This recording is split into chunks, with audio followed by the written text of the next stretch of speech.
French Shabbat Shalom to everyone this evening. Censorship is poisonous. It shuts down debate.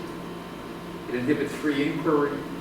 It stifles intellectual growth. Today, some universities censor speakers whose ideas might offend some people. School libraries are being forced by vocal parents to take books off the shelves, especially those dealing with race or the struggles and realities of the LGBTQ communities. Now, censorship is unfortunately part of Jewish history. I wish I could say it isn't, but it is. And one of the great victims of censorship and persecution was Baruch Spinoza. In the 17th century, Spinoza was charged with heresy and cast out of the Amsterdam Sephardic Jewish community. He was born in 1632. His father was a successful businessman who had come from the Converso, the kind of community in Portugal. But his father was a successful businessman and a member and a strong leader in the synagogue. And Spinoza was a polyglot. His native language is Portuguese. But he knew Hebrew, he knew Spanish, he knew Dutch, he knew Latin. That was the language that he used to write his philosophical treatises. He had this traditional Jewish education up until the age of 17, and then he went in his father's business. But Spinoza continued his studies, and over the next few years, he began to lay the intellectual foundation of a very important rational philosophy of how we deal with reality.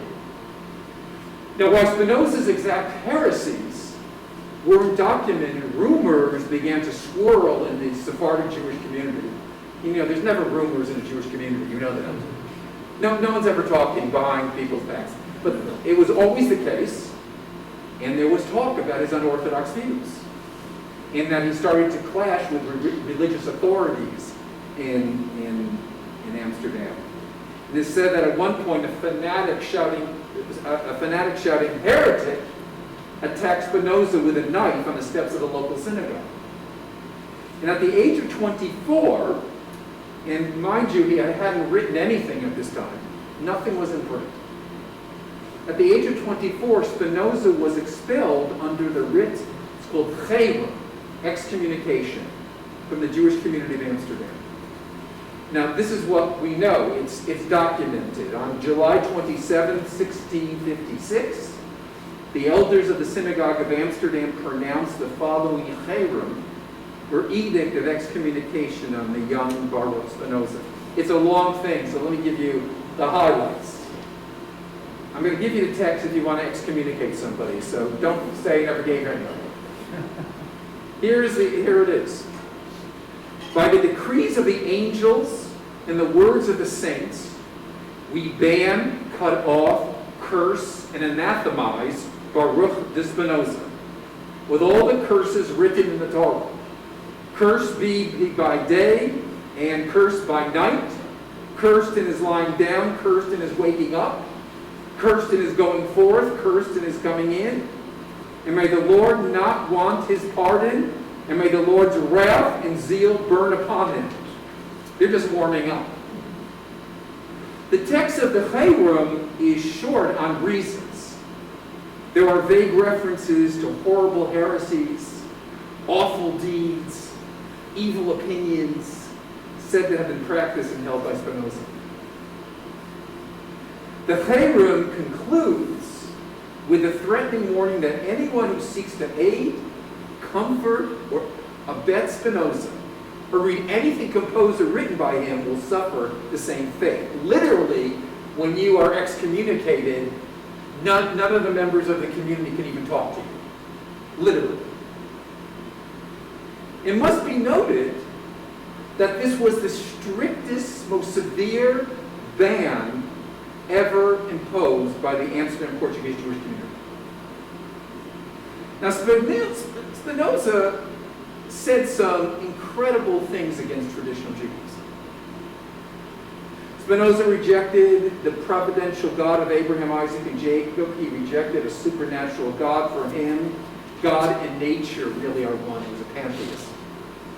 He insisted that the Bible not be taken literally true, and he referred to it as a mutilated collection of human writings handed down through the centuries.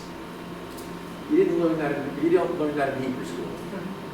He denies that Jewish law and ceremony observance are of any validity or relevance for contemporary Jews. He maintains that there is no theological, moral, or metaphysical sense in which the Jewish people are different from any other people. He was against chosenness. He said, God is equally gracious to us all. He rejected the idea of the immortality of the soul, and he generally spoke against the danger of ecclesiastical authority, which he believed undermined the freedom of a liberal society. So for the last 350 years, this controversy has continued. The Cherem is in effect.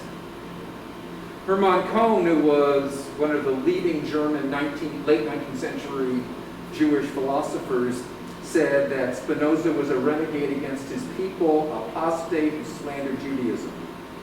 But there are also those who fought against the excommunication. David Ben-Gurion, the first prime minister of Israel, started this public discussion in 1953, and he called upon, and I quote, amending the injustice done to the philosopher, insisting that the 17th century rabbis had no authority to exclude the immortal Spinoza from the community of Israel at all times. Now, why bring this up? This has been a Spinoza week. And I follow this, I do a Google search every morning, Spinoza, and see what's going to pop up. No, I don't. But I got Becky to listen for a moment. So here's what happened. This past week, the Spanish-Portuguese Jewish community in Amsterdam, whose leaders excommunicated Spinoza. A footnote, here in Amsterdam, you've got to go to this synagogue. It is incredibly gorgeous. Jane and I, when we had Leora and Noah were babies, we took them for Shabbat services to the Spanish-Portuguese Jewish community in Amsterdam. It was incredible. They weren't overly friendly, but it was fun. So, the Spanish-Portuguese Jewish community in Amsterdam banned this week a scholar of Spinoza's work from visiting the community synagogue and library. Yitzhak Melamed, who happens to be a very traditional Jew, who's a professor of philosophy at Johns Hopkins University, was denied his request to visit the synagogue with a film crew that he planned to film in conducting research in the library's archives. And responding to the professor in a letter, Rabbi Joseph Sfarti, a leader of the Amsterdam Sephardic community, told Melamed he would not be welcome into the building.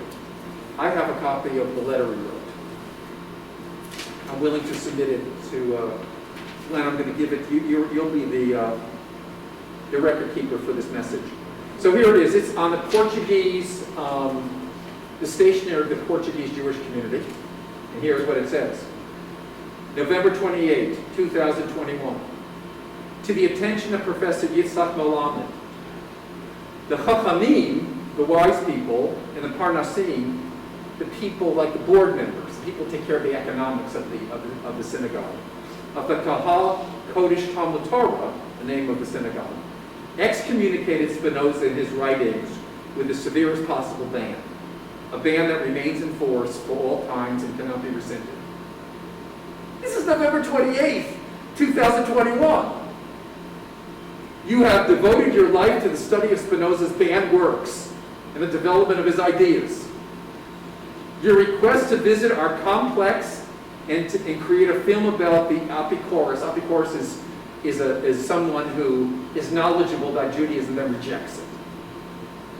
About this Apikoros in our esnoga, yeshiva, in our synagogue and yeshiva, is incompatible with our century-old halachic, historic, ethical traditions, and an unacceptable assault on our identity and heritage. So his wanting to come is an assault on them. And I quote, I therefore deny your request to declare you persona non grata in the Portuguese synagogue complex. So this scholar who wants to get his film is not even allowed in the building because he studies Spinoza. I wish you a meaningful Hanukkah. That's how he closed it. You can't make this stuff up.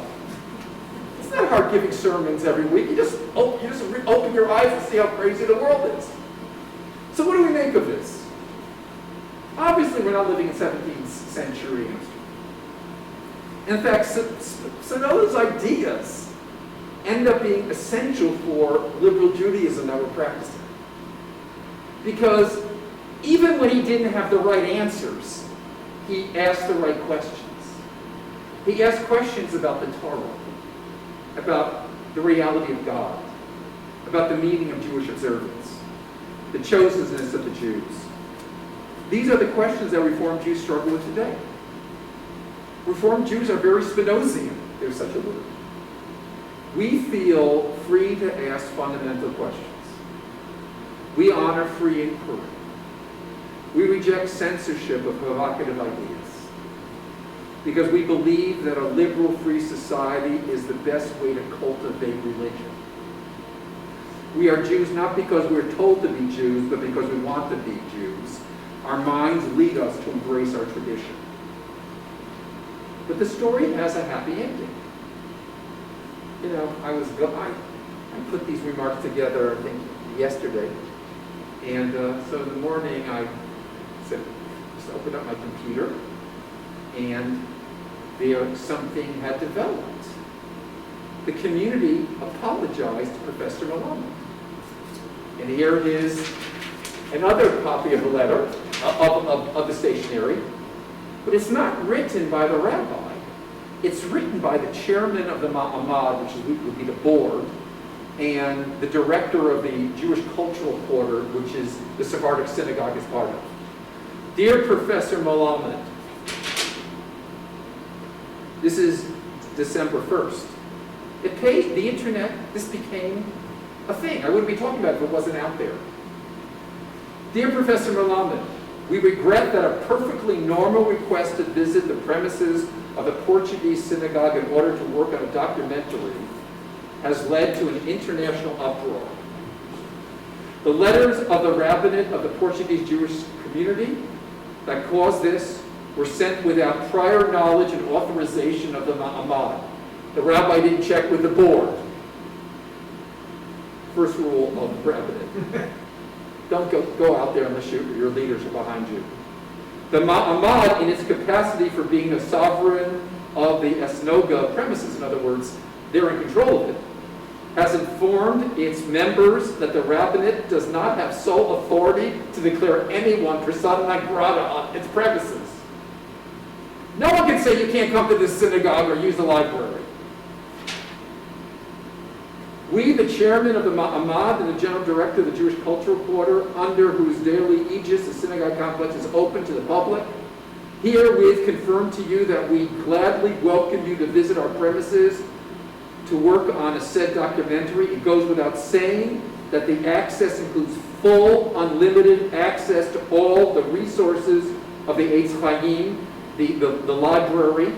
This is a matter of academic freedom, guaranteed by the Jewish Cultural Quarter, under whose aegis Eitz Chaim, the Varia operates. We do hope that you will decide to pursue your plans to come to Amsterdam and do your work as requested. We look forward to welcoming you. Now, thank goodness this knee-jerk reaction to the rabbi was put aside. And that the liberal values that Spinoza fought for won out.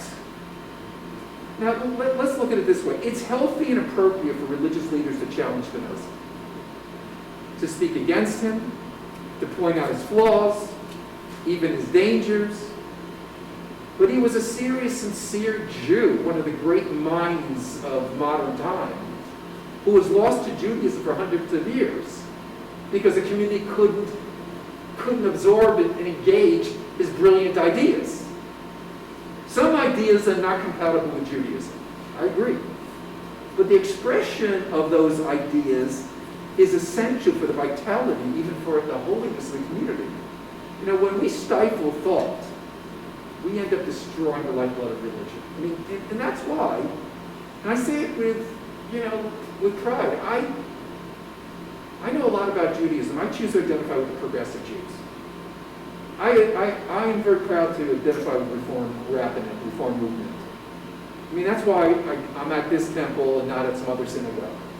Because I believe that freedom of thought, of expression, of inquiry are the path to the love of God and to the perfection of the world. God blesses us with minds so that we can use them. Now, the excommunication has worn out its welcome. It's time to get rid of it.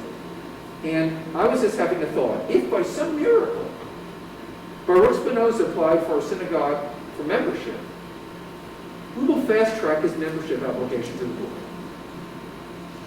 We might even give him a reduced rate. How dare we deny a place in our community for any serious question? Shabbat shalom.